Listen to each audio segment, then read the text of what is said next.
Hello, everyone, and welcome to Common Censored. My name is Lee Camp. I'm joined by Eleanor Goldfield. Hello, hello.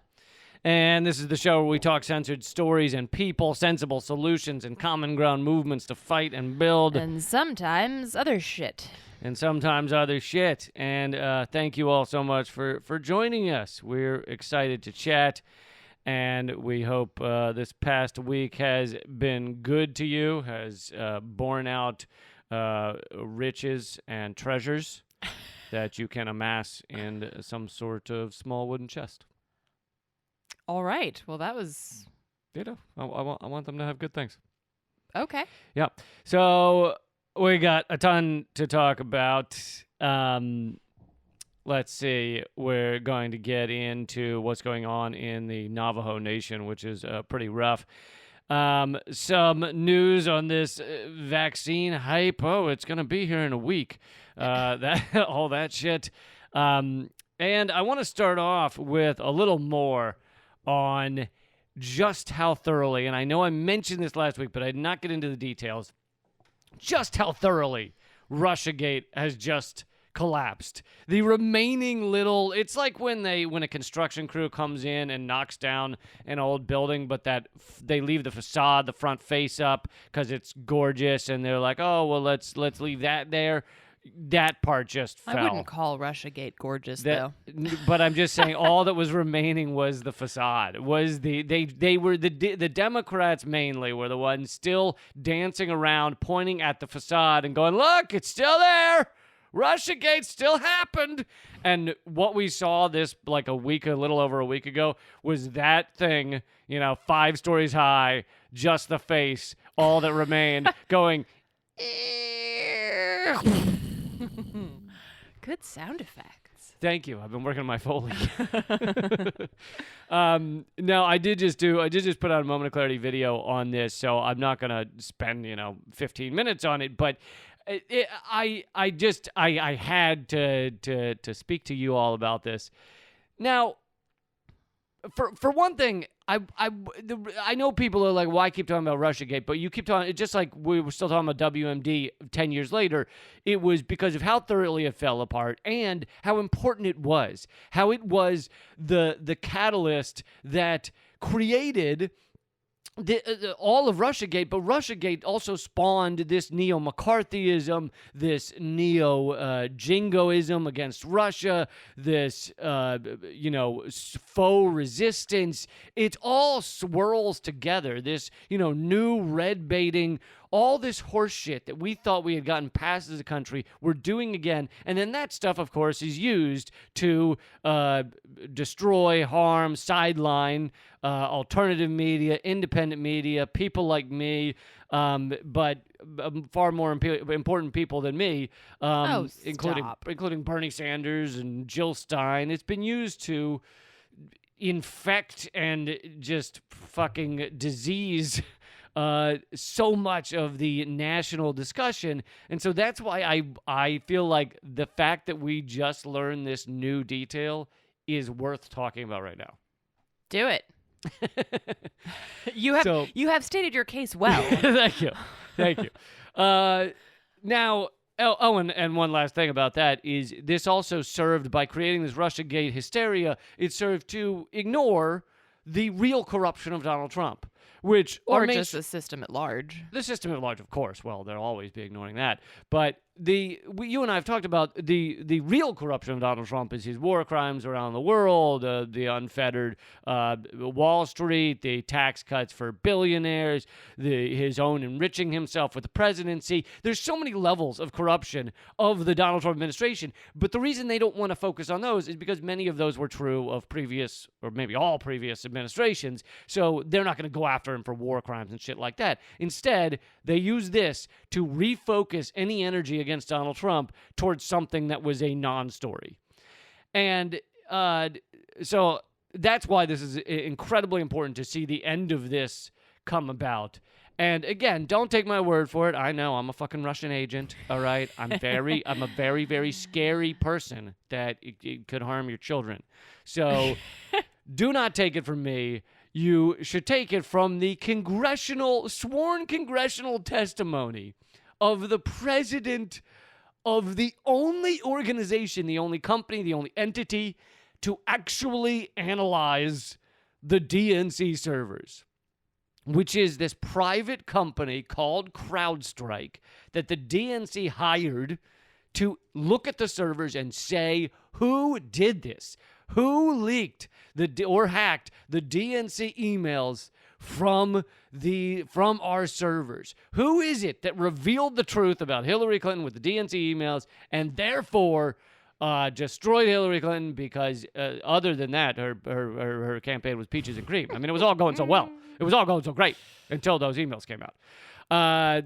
But they went to CrowdStrike, all right, private organization. The president at the time, and he may still be president, but at the time was Sean Henry, who has connections to the Democrats. He also is former FBI. So massive conflicts of interest to begin with, but that's not really the point of what you're about to hear.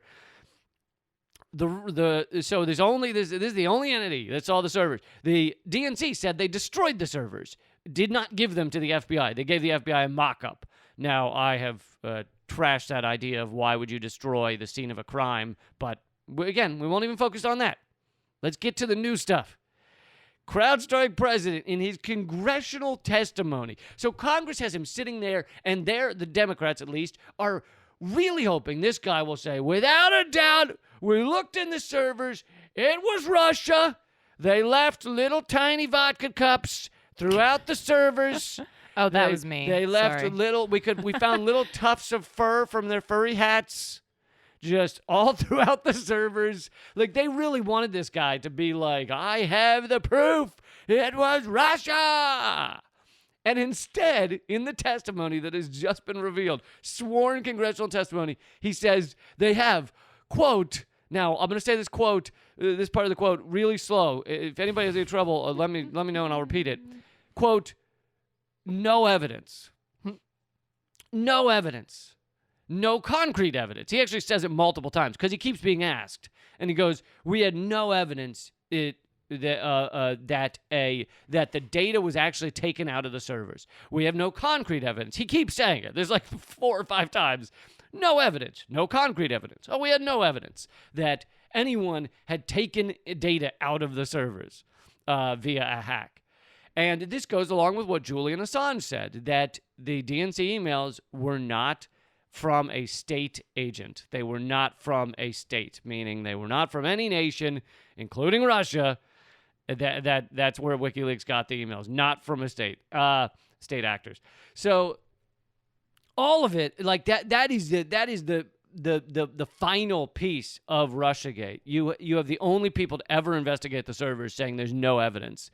And this is why Mueller, in his report, couldn't actually say we have concrete proof that Russia hacked the servers. Instead, he said it appears that Russia did that hacked the server. So honestly, it has just all fallen apart. And of course, your mainstream media is not mentioning this at all. Of course, they're acting like this is all, old news or something. Doesn't matter. On top of this, Mueller and the Justice Department, just a couple of months ago, I reported on then, dropped the indictments, the only indictments they were able to get against this Russian troll farm, because the judge, and keep in mind, judges are very easy on the government's cases. The judges almost always side with the government. Like, if Assange were here, he would not get a fair trial because judges side with our government. Yeah. And yet, even that judge was like, you haven't shown any evidence that this Russian clickbait farm, literally they're making like $1 per click or whatever, 10 cents per click on meaningless ads. You haven't proven that they're government actors, that they have anything to do with Vladimir Putin or the Kremlin or anything. And Mueller ultimately, and the Justice Department, had to drop all the indictments because they weren't expecting the company that represents the Russian clickbait farm to actually show up in court. When they did, they were like, oh, fuck, we don't actually have any evidence of this. So anyway, they dropped all those indictments. I mean, it truly is phenomenal how this has been shredded. And I want to bring an analogy that an analogous situation that I don't think anyone has put these two together. That both this the CrowdStrike shitfest and what we just learned last week about Venezuela, the Venezuelan invasion clusterfuck, with the. Can we really call it an invasion? When like 8 guys show up on a boat outside of your country and say we're taking over, is that really an invasion? Because in that case, I think I've invaded like several places in my day. Would you like to call it an unwelcome visit? An unwelcome how do you do? Yeah. So, that attempted coup that was created by a U.S. former Green Beret, and 2 Americans were captured in that so-called invasion. There's a similarity between the CrowdStrike shitfest and the Venezuelan clusterfuck. The similarity is that both of these are the U.S. government relying on amateur hacks to do very important things. CrowdStrike, it's relying on them to investigate these, to analyze these servers. With Venezuela, it's relying on amateur hacks to overthrow Venezuela. In both of these cases, the reason they did that, the reason they went to these outside agencies, outside entities, is because they don't want transparency. If you're the American government and if the FBI were to actually get to review the servers of the DNC, those reports would be somewhat lightly accountable to the public's eye. Like, we are supposed to be able to see that investigation to some degree. Whereas the DNC did not want anyone to see inside those servers. That's why they destroyed them. That's why they hired an outside agency that they could control and that they were paying to look at the so-called look at the servers, because they knew it wasn't Russia. And this is my theory, and I think it's pretty obvious at this point. They knew it wasn't Russia, but they needed it to be Russia because that's the only way you can say Donald Trump illegally won the election, and so they needed it to be a foreign state actor. With Venezuela, Mike Pompeo and all of them are claiming they had nothing to do with this hilariously failed invasion of Venezuela, even though it was a former Green Beret who set it up. And they likely did not have anything to do with setting it up, but Guaido doesn't do anything like this, and he signed the contracts for this to happen. Guaido doesn't do anything like this without at least discussing it with the American government, with connections to Trump and connections to Pompeo and Mike Pence.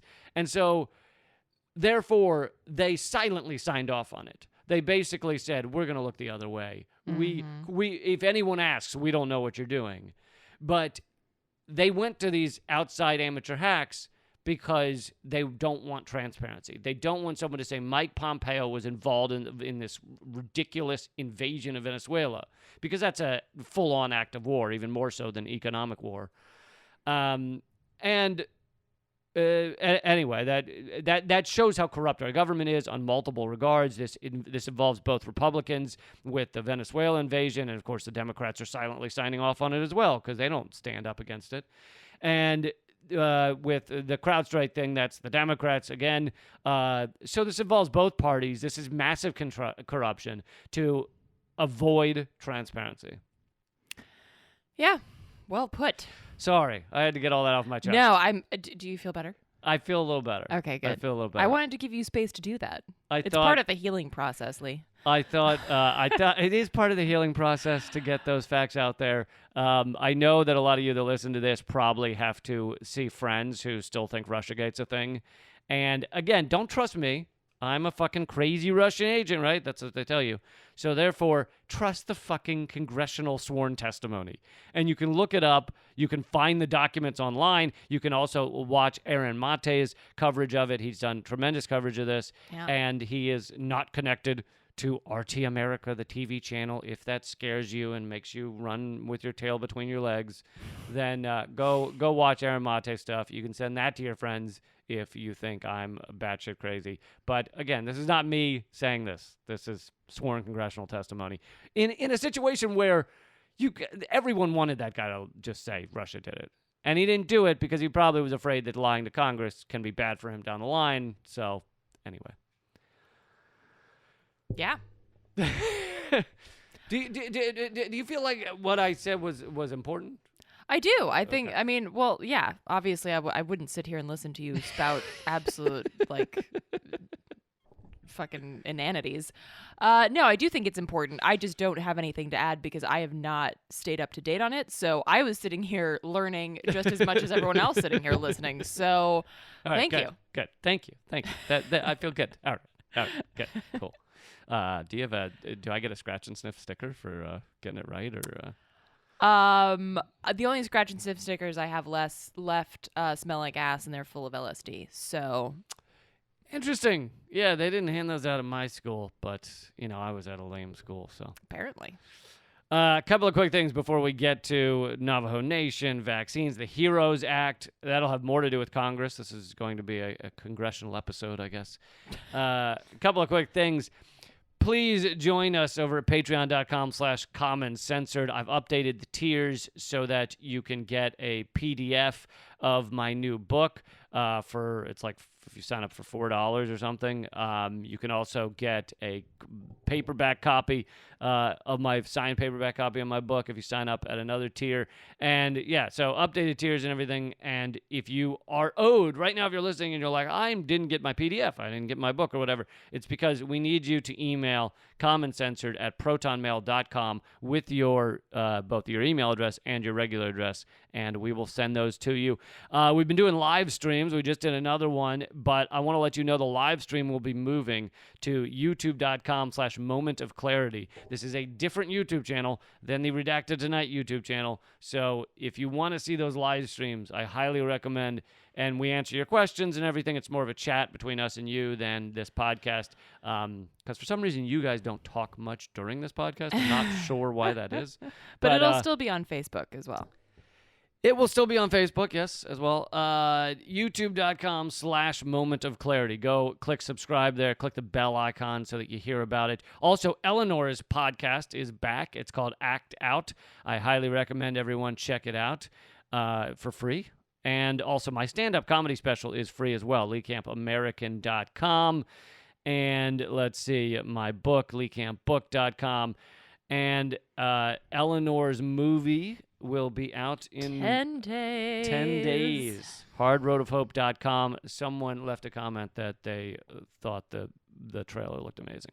Ah, thanks. So the trailer is already killing it. And I hope it's not one of those cases where like you see a trailer and you're like, oh my God, that's going to be amazing. And then you see the movie and you're like, well, fuck, the trailer was way better. I can guarantee that's not the case. Also, I did like that in your trailer you used that movie guy where it started off, in a world where coal miners are fucked every way to Sunday. In a world where corporations run wild. God, I'd love that movie. Yeah, it's good stuff. All right. Patreon.com/commoncensored. Thank you guys for joining. We have no ads outside of our own stuff, so you really keep this show going. Speaking of keeping this show going, let's keep going. Nice transition. Thank you. Okay, so this is updates on coronavirus and really colonialism. So Navajo Nation now has the highest rate of infection in the United States. Per capita. I know a lot of people wondering about these numbers because the data gets so confusing, but this is so per person, the highest rate of COVID-19. It used to be New York City, I believe, and now it's Navajo Nation.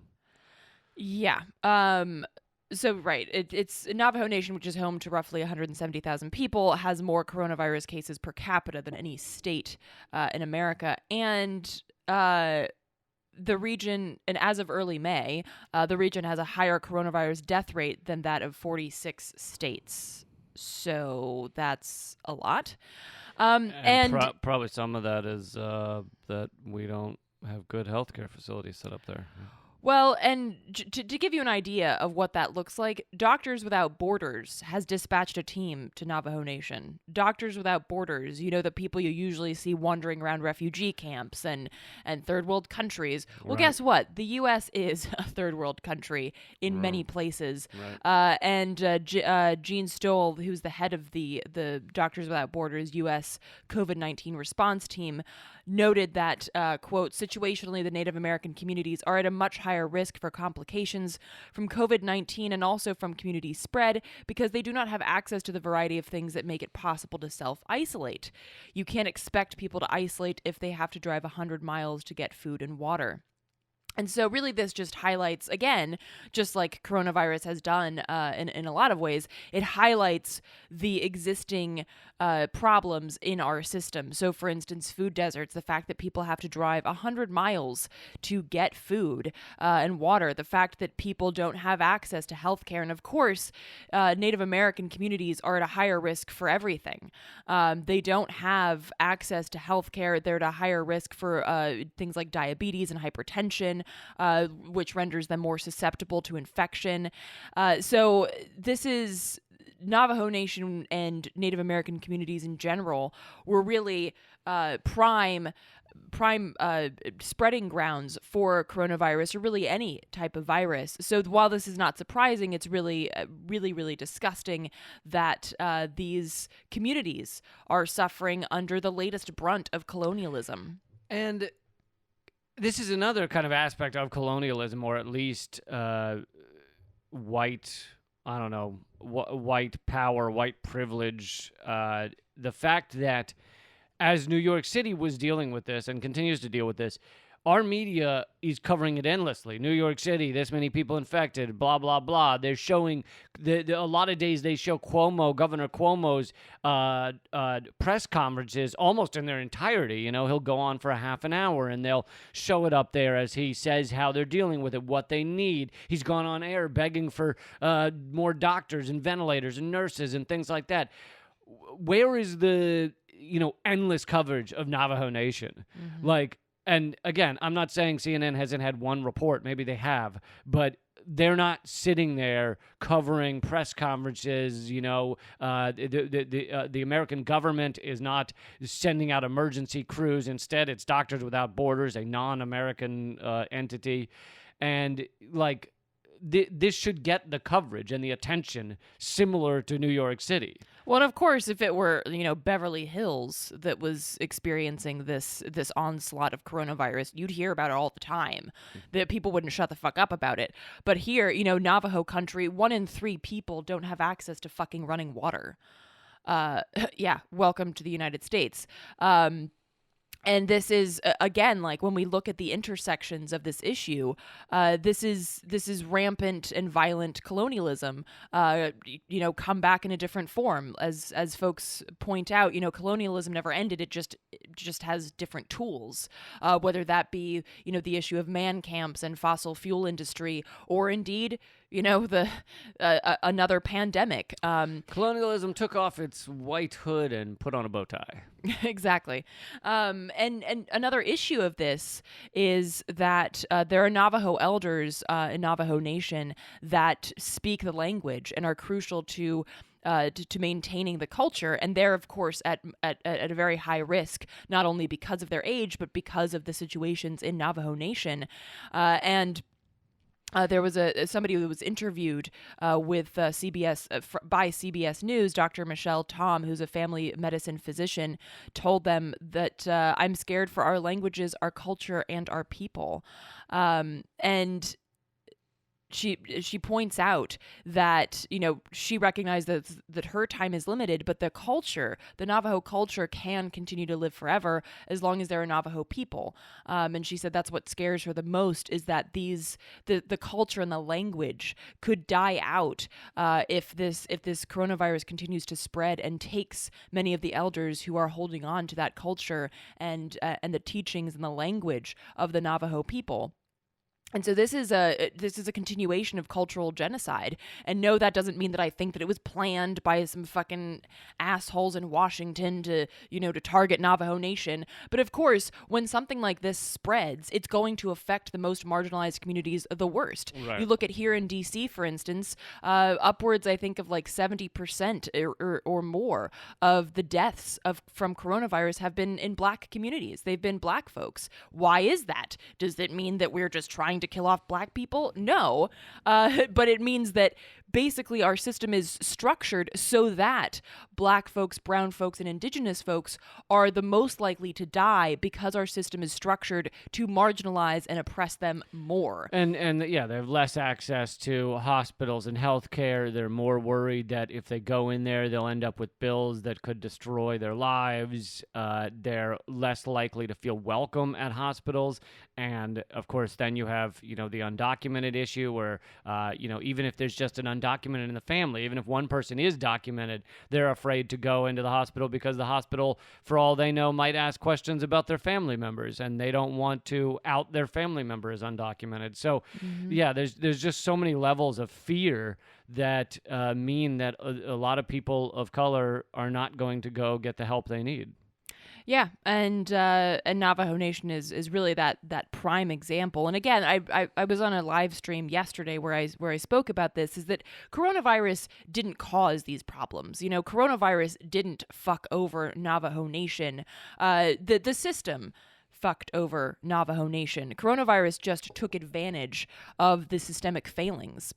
Right, which is why America in general is dealing with this so much worse than so many other countries. We were set up to fail on this level in many ways. The lack of leadership, the lack of everything set up for the common good, of public services, of a safety net. All of that has been gutted, and that is why Australia has gotten it down to like 0 cases or whatever the fuck, and it's still raging. Yeah, and with that, I want to point out another story. The very poorly named HEROES Act passed the House on May 16th. Congress is our heroes. I just fucking I don't have words to express how much I'll just leave it at that. Was loathe the word you were looking for? Loathe is too nice. Okay.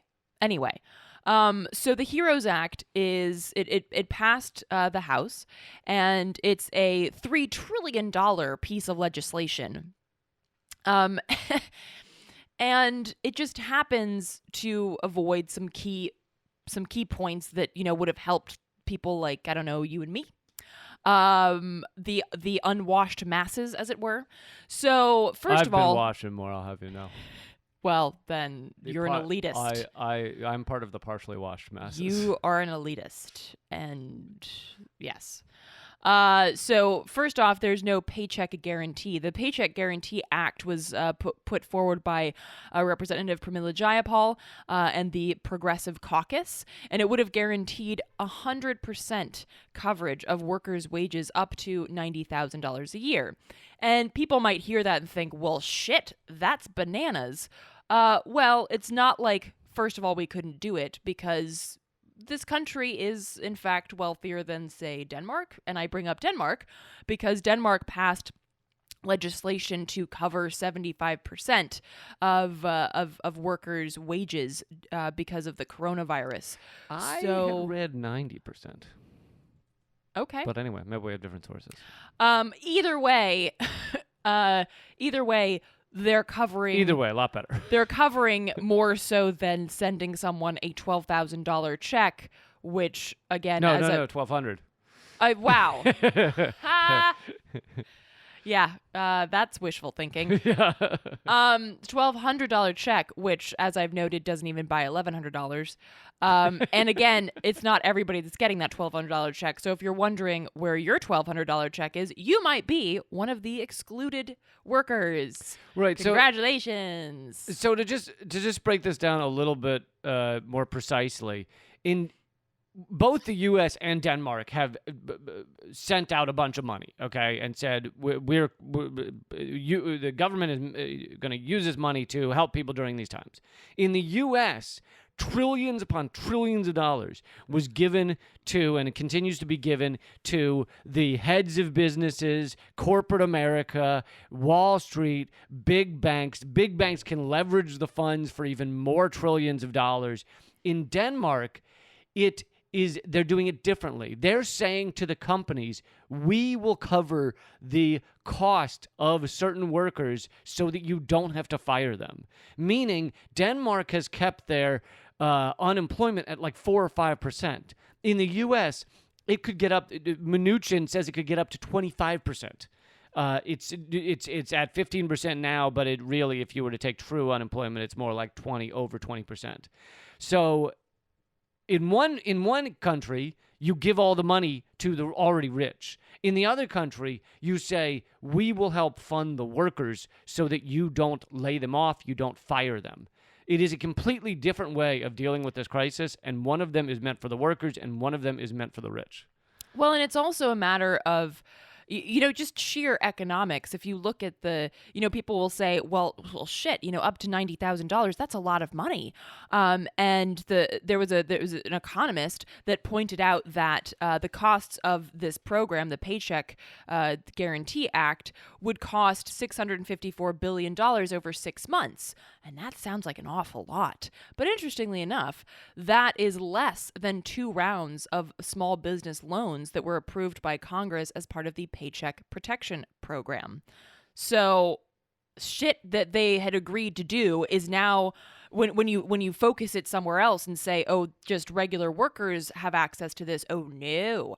And of course, for folks who might not know, the small business loan piece that was approved by Congress also includes some businesses that are not small businesses. So here again, we see that the focus is not shifted towards helping the workers, but helping bigger business and Wall Street. Another interesting point of the proposal, this Paycheck Guarantee Act, was that it would have taken out banks as the intermediary to disperse payments, instead facilitating payments straight from the IRS to employers, which when you cut out big banks, that's a no-no. So again, that was another no-go on this particular point. And another point on the math here is, so they left out this $2,000 recurring. Well, that's another point.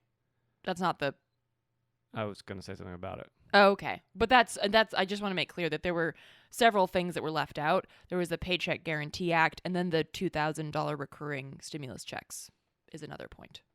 Go. Yes, and if you were to have, so the trillions of dollars that have been given to big banks and corporate America, if you, instead of doing that, had given each family $2,000 recurring for multiple years, you would have had plenty of money to do that. Meaning $2,000 per family for multiple years per month. This is per month. It sounds like, oh my God, too much money. We'd never be able to afford it. That's impossible. But in fact, that amount of money has already been given to corporate America and big banks. So if you had instead allotted those trillions of dollars to $2,000 per family per month, multiple years, you could have afforded it without a problem. Yeah. So again, it's not a matter of not having the money. It's about not having the will to direct funds to the average worker and to the average American resident. And so as you pointed out, Lee, the recurring $2,000 monthly stimulus check was left out. Meanwhile, many people who were even slated to get the $1,200 check are still waiting for it. And many people who were supposed to get, again, it was $1,200 for an individual and $2,400 for joint filers, and $1,200 for up to 3 dependents. And so many people were supposed to get more than $1,200. They got less. And again, a lot of people are still waiting for it. And so that's another thing that was left out. And another thing that was left out was no automatic stabilizers, which basically means that it would have tied federal aid to economic conditions. So it would have removed the need to continuously pass additional legislation for more aid. It would have automatically extended aid, such as enhanced unemployment insurance, until the economy recovers. But no, we couldn't we couldn't write in automatically giving money to people that are facing homelessness or lack of food or lack of medicine. That's just not what America does. So again, and this is just passed the House. The Senate's saying they're not going to pass it, Mitch McConnell, and I think Trump has said he would likely veto it. Right, and this is again the Heroes Act, and not because it doesn't have those things right, we're exactly. listing. He would veto it because it's too good to the average person. Yeah. So there's a lot that was left out that would have helped the average person. So, and the way this is going to be spun, of course, is that Nancy Pelosi and her ilk.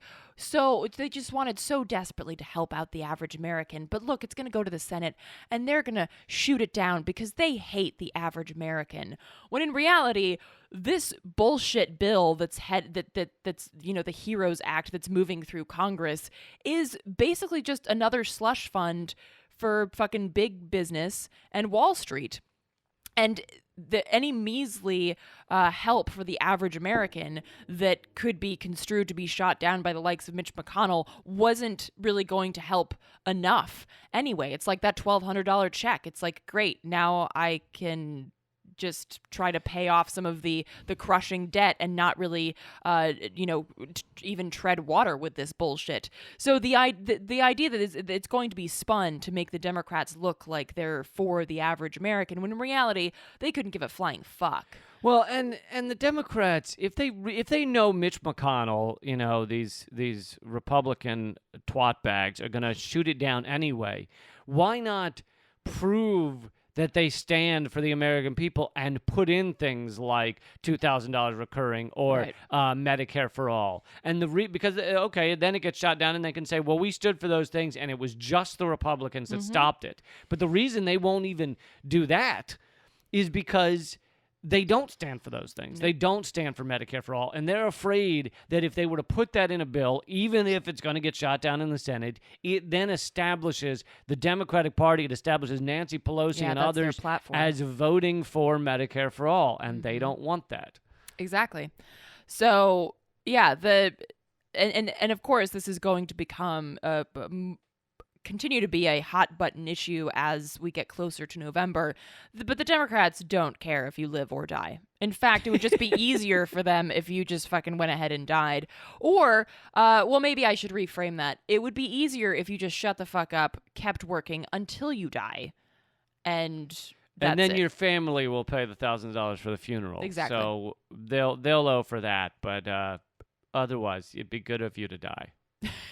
Quietly. Don't make a fuss. Don't make a fuss. All right, shall we move on to the vaccine that's going to save everyone in I think Trump has moved the timeline to tomorrow. 37 minutes from now. There will be a vaccine that will magically save everyone. Yeah, and it'll appear magically outside your front door. It's going to appear, and it's made of unicorn cum. Ooh. That's very exciting. They come out of their horn. Anyway, I feel like we got sidetracked, but so we're going to get to why the idea that this vaccine is going to appear in a few months, or even, they're now saying, the end of this year. Testing's already begun on human beings. We're going to get to, in a second, we're going to get to why that's so both horrifying and not true. But I just wanted to say a couple of things about vaccines in general. I do believe that some vaccines are incredibly important, have saved an immense number of lives. But I have this nuanced view that no one likes, because you're not allowed to have nuance in America anymore. You're not allowed to. You have to either be for all of guns or no guns. Like if you say, hey, I think people can have hunting rifles, then people go, you want to take away all the guns. No, I just said I think people could have hunting rifles. You want to take away all the guns. It's all or nothing. And so people want an all or nothing stance on vaccines. But the truth is, vaccines, while many are important and many are safe and many are needed, also, our vaccination system, unlike other countries, is now completely controlled by big pharma, or heavily controlled by big pharma, and the average is like $1.5 billion per medication that they get on the vaccine list. And so now you have our kids pumped full of too many vaccines, which, God forbid, you should have that nuance that some vaccines are important and many others are overkill and can cause harm by being so, by pumping so much of this shit into our kids. And there is some evidence that many things, like certain kinds of allergies, all shot through the roof in the late 1980s when we started increasing the vaccination list. And now correlation does not equal causation. So just because these things started increasing in the late 80s, it could also be because of the type of pesticides that we're using on our foods now. But I will say this, I don't think you hear a lot of peanut allergies in starving African nations. Not a lot of people how many kids die in the Congo from peanut allergies? So there's something going on that people aren't allowed to talk about. Whether it's pesticides, whether it's vaccines, I don't know. But they refuse to do the testing and refuse to give us the results. And, I have that nuanced view on vaccines, but some of them are very important. And I do believe that if we were to create a safe vaccine for COVID-19, it could be a very important advancement. Right. But I think the bottom line here is that we have to ask these questions. We have the right to know what's in a vaccine. We have the right to know why it's necessary, and not just, well, because it is. So this is an important point to make, and there has to be space for this conversation, right? Just like there has to be space to discuss, gun laws and things like that. We have a right to know.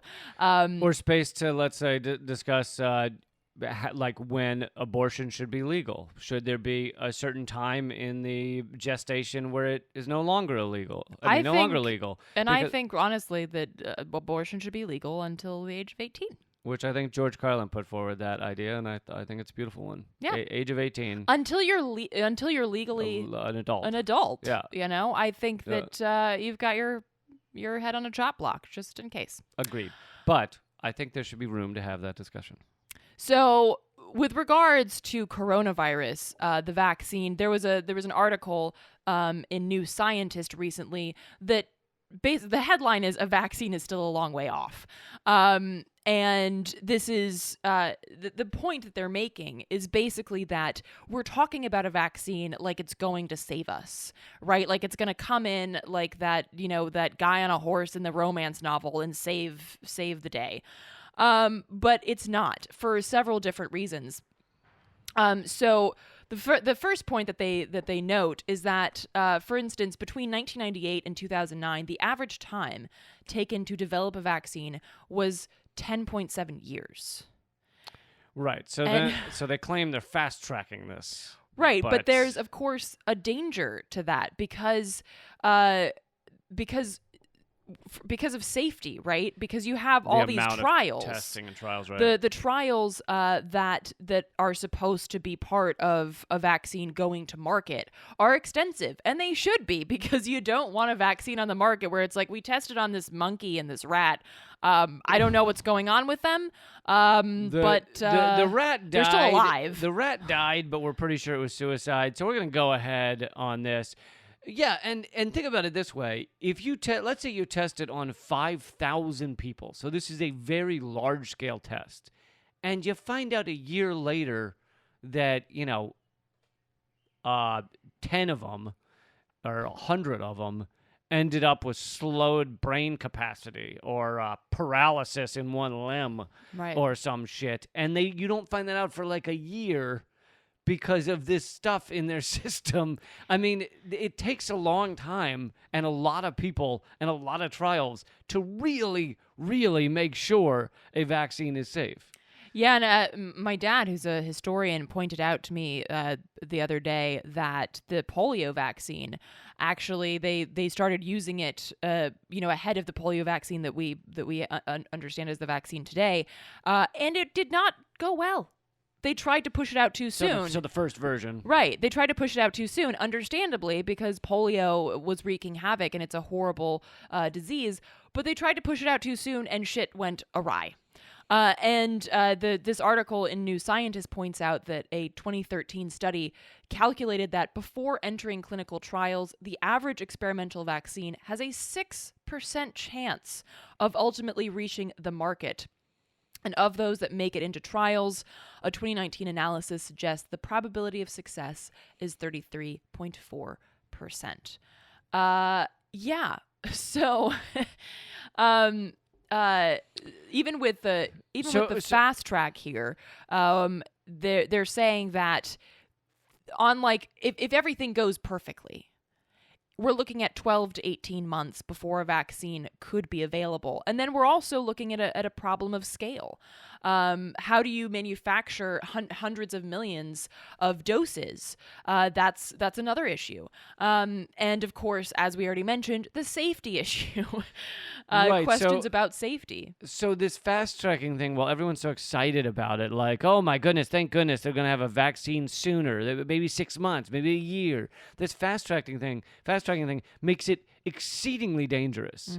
It's far more likely to have terrible, ramifications that we haven't tested for when it is forced onto market before it's fully tried. And furthermore, as this article points out, there is no guarantee that it's possible to vaccinate against coronavirus. So that's like a big red flag. It's not to say that it's not worth trying, but as they note, there's a lot that we don't yet know about how our immune systems respond to the virus and whether it's possible to induce long-lasting immunity to coronavirus. So we don't even know whether it's possible to vaccinate, and yet we're talking about the vaccine like it's, our great hope. So basically, the point of this article is to say that we shouldn't look at a vaccine as our way out of this. We have to look at extensive testing, contract tracing, and quarantining as ways to get out of this pandemic, not a vaccine. And treatments, better treatments. There's certain drugs that have shown some promise in you recover quicker, you're less likely to end up on a ventilator. And right, but they're talking about stemming infection in general. Like before you even get infected. I know. I'm talking about treatment. We should be probably focusing on how to treat this better so that you can get the mortality rate down to such a level that it's not a death sentence for a certain percentage of people. And it really becomes quite rare that people die from it, even if the rate of infection stays the same. Right.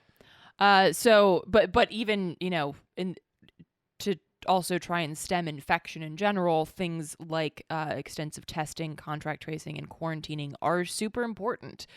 So basically, all that to say, let's stop trying to rest on the laurels of vaccination in general, but particularly with coronavirus, because there are so many question marks, and vaccines are not the great hope that a lot of corporate media is making them sound like.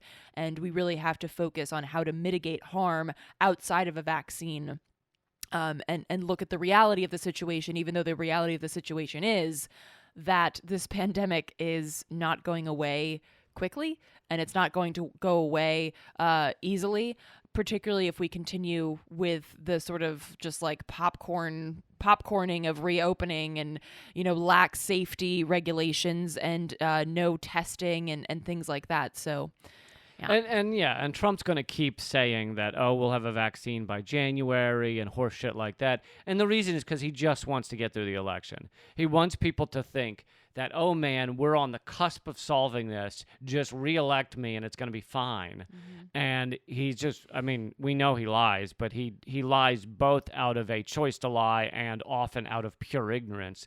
Like him saying it might be a good idea to inject bleach into your system was not him lying. It was him being a fucking dummy. Yep. And he is truly idiotic. Now, that's not to say that other leaders are not, but he's going to keep pushing this shit that, oh, we're going to have a vaccine. And our mainstream media, because they want to keep the unfettered capitalist machine going, are not really doing a great job of shooting it down. They will shoot down him saying, when he says, oh, we'll have one by January, they'll go, well, fact check, that's incredibly unlikely. It's more like a year to 18 months. But they won't say, hey, maybe even forcing it out within a year is a bad idea because we'd be so rushed to get it out that we wouldn't have fully tested it. But they won't say that because they want this, unfettered consumerist machine to keep pumping, and they're part of the corporate monster that needs to keep it running. So, yep. Hey guys, we're gonna go over to patreon.com/commoncensored and do about 10 to 15 more minutes of content. We hope you'll join us over there. This show is completely and fully funded by you guys. So please go on over there, check it out. And thank you so much for joining us. Like I said, our live stream, thank you all who've been joining in on that. We really enjoy being able to address your comments, your ideas, your questions.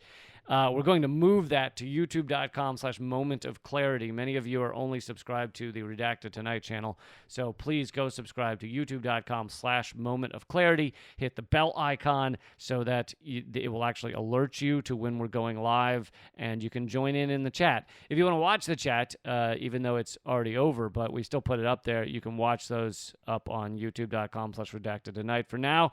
And my stand-up comedy special is free. If you want to watch that for free, you can do it right now. LeeCampAmerican.com. Eleanor's film comes out in a little over a week. HardRoadOfHope.com. You can sign up for the email list there. Also, check out my book. You could get the digital version immediately if you wanted to read it right now. LeeCampBook.com. And all of Eleanor's stuff is at artkillingapathy.com. I know that's a lot of websites. I'm sorry. Get out your pen and paper. Just each week add on to one, and then you'll have them all in a couple of weeks. It's like trading cards. If you are owed a book for being a member at patreon.com/commoncensored, you can please email us your email address, obviously, but your mailing address. Do that at commoncensored@protonmail.com. All right. Until next time, keep fighting. Act out.